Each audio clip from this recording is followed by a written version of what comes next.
तो जो हमारे मतलब इतने सारे धर्मगुरु हैं, संत हैं, महंत हैं, मतलब मंदिर में पुजारी रहते हैं, तो वो प्राण प्रतिष्ठा भी तो करवा देते हैं, प्राण डाल देते हैं। बहन जी, पत्थरों में प्राण कभी भी नहीं डाले जा सकते हैं।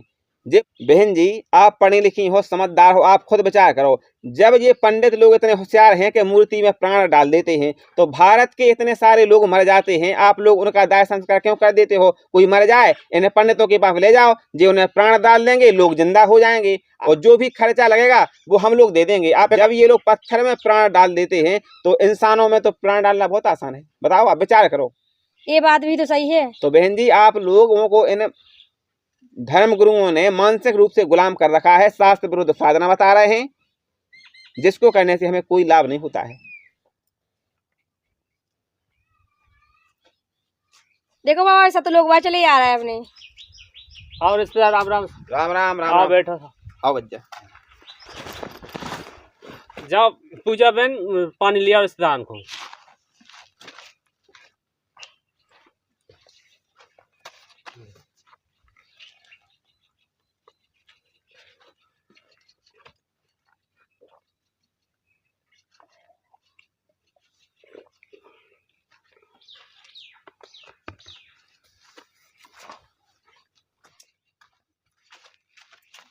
और सुना भाई साहब, कैसे हो आप? भगवान की दया से ठीक है बहन जी। और सब घर परिवार में सब कैसे हैं? घर परिवार में भी भगवान की दया से सारे लोग ठीक हैं। बड़े दिनों बाद आना हुआ भाई साहब आपका आज। चले आए बहन जी। बस कैसे याद आ गई आपको कि मतलब रिश्तेदारों की भी खबर ले आए? अरे भगवान की दया से आ गए बहन जी, सोचा कि काफी दिनों से मुलाकात नहीं भई, हो आए। और क्या है कि हमारे गुरुजी संत रामपाल जी महाराज 20, 21 और 22 जून को एक ऐतिहासिक भंडारा करने जा रहे हैं, जिसमें संत रामपाल जी महाराज जी ने सारे विश्व को सपरिवार सादर आमंत्रित किया है। तो इसीलिए हम भी आप लोगों के पास चले आए कि आप और उनको भी हम इनवाइट कर दें कि हमारे गुरुजी संत रामपाल जी महाराज जी भंडारा कर रहे हैं, तो आप लोग भी अपने पूरे परिवार के साथ संत रामपाल जी महाराज जी के इस भंडारे में जरूर आना। देखिए भाई साहब, आप हमारे रिश्तेदार हैं, इसलिए हम आपका सम्मान करते हैं। तो आपके गुरुजी मतलब देवी देवताओं नहीं पूजवाते, पूजा छोड़वा देते हैं, और मतलब आप तो सीधे मतलब हिंदू धर्म को ही नहीं मानते, आप लोग तो मतलब मुसलमान जैसे बन गए। बहन जी, ये सब भ्रांतियां हैं जो भी आपने सुन रखी हैं। संत रामपाल जी महाराज जी किसी भी हिंदू धर्म के देवी देवता के बारे में कुछ भी गलत टीका टिप्पणी नहीं करते हैं, और ना ही संत रामपाल जी महाराज इन देवी देवताओं की भक्ति छुड़वाते हैं। ये सब आपने जो सुन रखा है वो बिल्कुल अफवाह है। संत रामपाल जी महाराज अपने हिंदू धर्म के सभी देवी देवताओं की वास्तविक भक्ति विधि बताते हैं। संत रामपाल जी महाराज सत्संग में बताते हैं कि तीनों देवा कमल दल बसे, ब्रह्मा विष्णु महेश, और प्रथम इनकी वंदना फिर सुन सतगुरु उपदेश। हमारे यहाँ कुछ सतलोक वाले हैं, मतलब घर के पास में, वो लोग ना मंदिर में जाते हैं, ना पूजा पाठ करते हैं, कुछ नहीं करते। आप कह रहे हैं कि छुड़वाते नहीं है।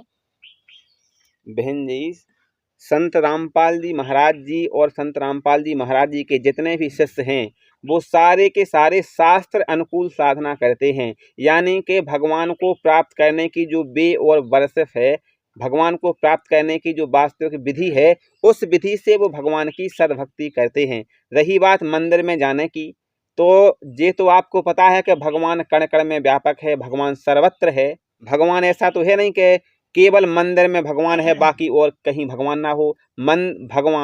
भगवान कोई पशु तो है नहीं कि पुजारी जी ने मंदिर में खूंटा गाड़ करके वहां रस्सी से भगवान को बांध रखा है तो वहीं भगवान है और कहीं भगवान नहीं है। अगर हमें भगवान के गुणों का लाभ लेना है तो पहले हमें गुरु बनाना पड़ेगा। फिर गुरु जो हमें भक्ति बताएगा, जो मंत्र बताएगा, उसका जाप करने से ही हमें लाभ होता है। बाकी इन बाहरी आडंबरों से, पाखंडवाद से, अंधविश्वास से हमें कुछ भी लाभ होने वाला नहीं है। अगर हमें भगवान को प्राप्त करना है तो उसकी विधि हमारे सदग्रंथों में लिखी है।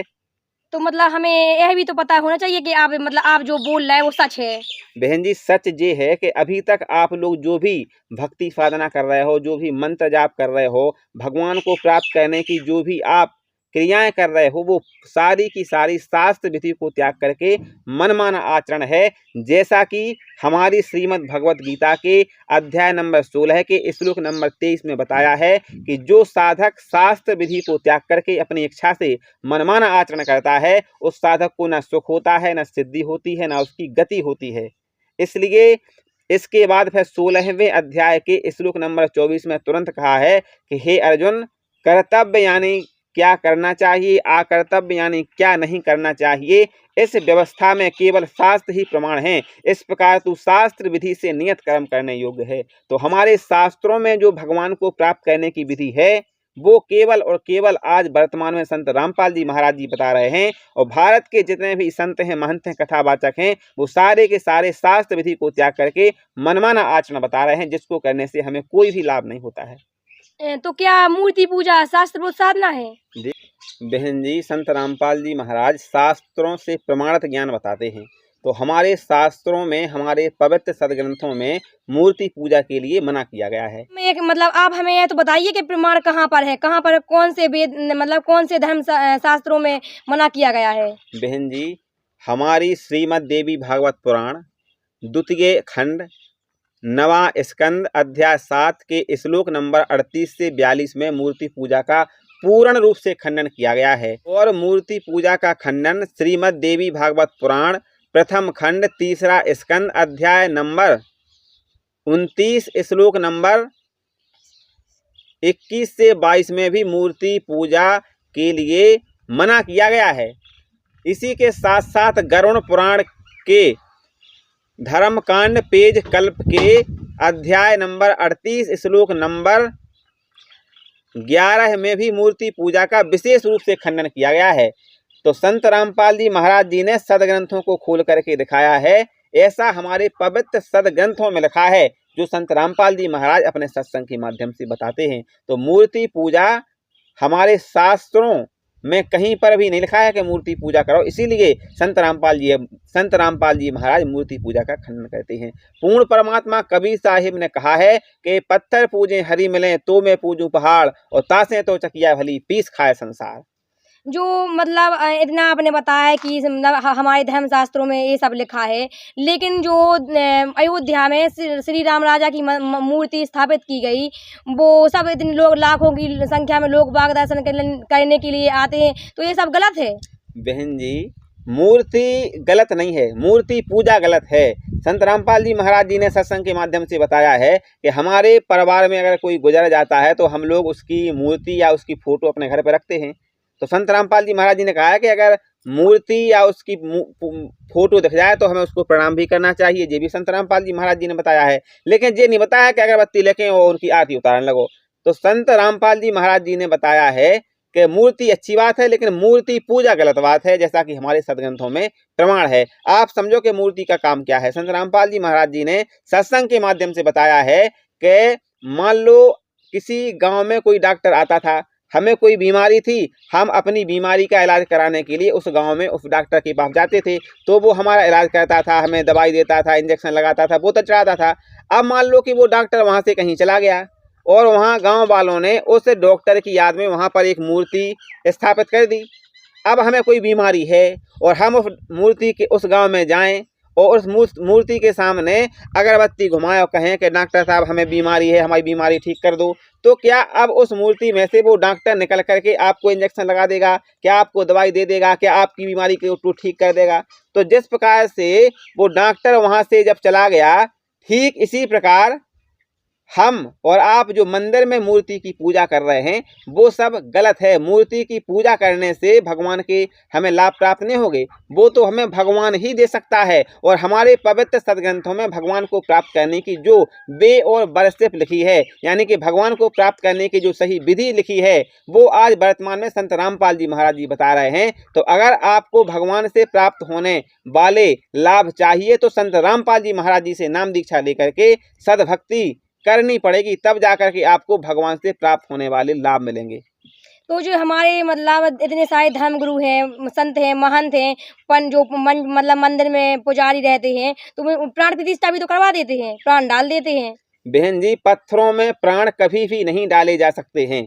ये पंडित लोग आप लोगों को मानसिक रूप से गुलाम करके रखा है। इन लोगों ने आपको, बहन जी आप पढ़ी लिखी हो, समझदार हो, आप खुद विचार करो। जब ये पंडित लोग इतने होशियार हैं कि मूर्ति में प्राण डाल देते हैं, तो भारत के इतने सारे लोग मर जाते हैं, आप लोग उनका दाह संस्कार क्यों कर देते हो? कोई मर जाए, इन्हें पंडितों के पास ले जाओ, जो उन्हें प्राण डाल देंगे, लोग जिंदा हो जाएंगे। आप विचार करो, और जो भी खर्चा लगेगा वो हम लोग दे देंगे। आप एक आध को जिंदा करवा कर डराओ, एक आध मरे हुए इंसान में प्राण डलवाओ। जब ये लोग पत्थर में प्राण डाल देते हैं तो इंसानों में तो प्राण डालना बहुत आसान है। बताओ, आप विचार करो। ये बात भी तो सही है। तो बहन जी, आप लोगों को इन धर्म गुरुओं ने मानसिक रूप से गुलाम कर रखा है, शास्त्र विरुद्ध साधना बता रहे हैं, जिसको करने से हमें कोई लाभ नहीं होता है। शास्त्र के विरुद्ध ज्ञान बता रहा है क्या? बहन जी, कड़वी है लेकिन हकीकत यही है कि भारत के जितने भी संत हैं, महंत हैं, कथावाचक हैं, ये सारे के सारे लोग हमारे देश की भोली भाली जनता को शास्त्र विरुद्ध साधना बता रहे हैं। इन लोगों को आपके कल्याण से कोई मतलब नहीं है। इनको तो केवल दक्षिणा चाहिए, पैसा चाहिए, आपको लूटना है। इन्होंने धर्म के नाम पर धंधा खोल रखा है। ये भोले भाले मासूम लोगों की आस्था के साथ खिलवाड़ कर रहे हैं और अनमोल मनुष्य जीवन का नाश कर रहे हैं। आप यह कैसे कह सकती हैं कि जो संत, जितने सारे संत हैं, महंत हैं, वे शास्त्र के विरुद्ध ज्ञान बता रहे हैं और आपके संत रामपाल जी महाराज शास्त्रों के अनुकूल भक्ति बता रहे हैं? संत रामपाल जी महाराज जो भी कहते हैं उसका हमारे पवित्र सदग्रंथों में 4-4, 5-5 जगह प्रमाण देते हैं। सदग्रंथों को खोल करके दिखाते हैं, उंगली रख रख करके पढ़ाते हैं कि भगवान कौन है, कहाँ है, कैसा है, किसने देखा है और उस भगवान को प्राप्त करने की विधि क्या है, उसको प्राप्त करने के मंत्र क्या है। लेकिन आज तक भारत के जितने भी धर्मगुरु हैं, आप उनकी कथा सुन करके देखना तो वो क्या करते हैं कि सदग्रंथों को लाल कपड़े में बांध करके साइड में रख देते हैं और अपने हिसाब से मनमाना ज्ञान जनता को बताते रहते हैं। इससे ये सिद्ध होता है कि आज वर्तमान में केवल संत रामपाल जी महाराज ही शास्त्रों को खोल करके सत ज्ञान बता रहे हैं और जितने भी धर्मगुरु हैं वे सारे के सारे भोली भाली जनता को भ्रमित कर रहे हैं। वो सिर्फ और सिर्फ धर्म के नाम पर धंधा कर रहे हैं। इसलिए आप आज पढ़ी लिखी हो, समझदार हो, संत रामपाल जी महाराज जी का सत्संग सुनो, फिर संत रामपाल जी महाराज जो भी कुछ बता रहे उनका अपने पवित्र सदग्रंथों से मैच करो तो आपको खुद ब खुद पता चल जाएगा कि आज वर्तमान में केवल संत रामपाल जी महाराज ही सदग्रंथों से प्रमाणित ज्ञान बता रहे हैं और जितने सारे धर्मगुरु हैं ये सिर्फ और सिर्फ भोली भाली जनता को शास्त्रों का हवाला दे करके मूर्ख बनाने का काम कर रहे हैं। इन लोगों ने धर्म के नाम पर धंधा खोल रखा है और आप जैसे पढ़े लिखे लोगों के अनमोल मनुष्य जीवन का ये लोग नाश कर रहे हैं। इसलिए हमारी आपसे प्रार्थना है कि आप संत रामपाल जी महाराज जी का सत्संग सुनो तो आपके सारे डाउट क्लियर हो जाएंगे। हमारे जो देश के धर्मगुरु हैं वो शास्त्र के विरुद्ध ज्ञान क्यों बता रहे हैं? इसलिए बता रहे हैं क्योंकि हमारे हिंदू धर्म के जितने भी गुरु हैं उनको अभी तक अपने शास्त्रों का ज्ञान ही नहीं है कि भगवान कौन है, कहाँ है, कैसा है, किसने देखा है और उस भगवान को प्राप्त करने की विधि क्या है। इसलिए वो शास्त्रों के विपरीत ज्ञान बता रहे हैं। और एक बात और हम आपको बता दें बहन जी, हकीकत है लेकिन बहुत कड़वी है। हमारे श्रीमद् देवी भागवत पुराण में लिखा है कि जो सतयुग, त्रेता और द्वापर में राक्षस माने जाते थे वे कलयुग में ब्राह्मण माने जाते हैं। क्यों बहन जी, हम आपको श्रीमद् देवी भागवत पुराण खोल करके दिखाते हैं, आप खुद पढ़ दो जैसा कि संत रामपाल जी महाराज जी ने खोल करके दिखाया है। देखो बहन जी, ये रही श्रीमद् देवी भागवत पुराण, सचित्र मोटा टाइप, केवल हिंदी, गीता प्रेस गोरखपुर से ये प्रकाशित है। और देखो इसके 425 नंबर पेज पर लिखा है, आप देखो खुद पढ़ दो।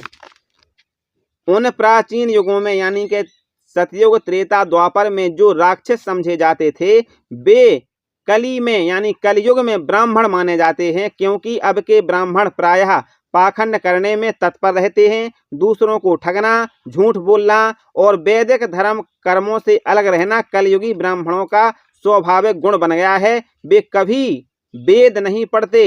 कलयुग में दंभ करने वाले लोग कलयुग में चतुर कहलाते हैं। ब्राह्मणों में अभिमान भरा रहता है। अनेक प्रकार के असत धर्मों के प्रचार करने वाले कितने ही ब्राह्मणों का ऐसा स्वभाव बन गया है कि वे वेदों की निंदा करते हैं। उनके मन में क्रूरता भरी रहती है। वे धर्म का कभी पालन नहीं करते। ये हम नहीं कह रहे ना, हमारे गुरुजी कह रहे हैं। यह श्रीमद् देवी भागवत पुराण में लिखा है कि जो उन प्राचीन युगों में यानी कि सतयुग, त्रेता, द्वापर में राक्षस माने जाते थे वे कलयुग में ब्राह्मण माने जाते हैं। आज तक ये हम लोगों को किसी भी धर्म गुरु ने नहीं बताया। अगर ये वो बता देंगे तो उनके जो धर्म के नाम पर जो दुकानें चल रही हैं, जो धर्म के नाम पर वो धंधा कर रहे हैं, वो उनका बंद नहीं हो जाएगा। वे सिर्फ और सिर्फ भोली भाली जनता को धर्म के नाम पर भ्रमित करने का काम कर रहे हैं। उन्हें इससे कोई मतलब नहीं है कि आप भगवान की सद्भक्ति करो, शास्त्रों से प्रमाणित ज्ञान आप तक पहुंच जाए हो। आज वर्तमान में केवल संत रामपाल जी महाराज सत ज्ञान और सद्भक्ति बता रहे हैं, जिसको करने से हमें सारे लाभ प्राप्त होते हैं। तो हमारी आपसे प्रार्थना है कि इन सारे नकली धर्म गुरुओं की मनगढ़ंत कहानियां सुनते सुनते हमारे और आपके बाप दादा गुजर गए। हम भी इन्हीं पर अगर आसक्त रहे तो हमारा अनमोल मनुष्य जीवन बर्बाद हो जाएगा। इसलिए हमारी आपसे बहन जी हाथ जोड़ के प्रार्थना है कि इन नकली धर्म गुरुओं का चक्कर छोड़ो और आज वर्तमान में सच्चे सदगुरु संत रामपाल जी महाराज जी हैं, उनका आप सत्संग सुनो और अपने अनमोल मनुष्य जीवन का जो मुख्य उद्देश्य है उसको आप प्राप्त करो। तो भाई साहब, हम अब संत रामपाल जी महाराज जी का सत्संग रोज सुनेंगे, और अगर हमें संत रामपाल जी महाराज जी का ज्ञान समझ में आ गया तो बहुत जल्द संत रामपाल जी महाराज जी से नाम उपदेश ले लेंगे। बिल्कुल बहन जी, आप संत रामपाल जी महाराज जी का सत्संग सुनो, क्योंकि संत रामपाल जी महाराज जी ने बताया है कि मानव जन्म दुर्लभ है, जे मिले ना बारंबार। जैसे तरवर से पत्ता टूट गए फिर नहीं लगता डार,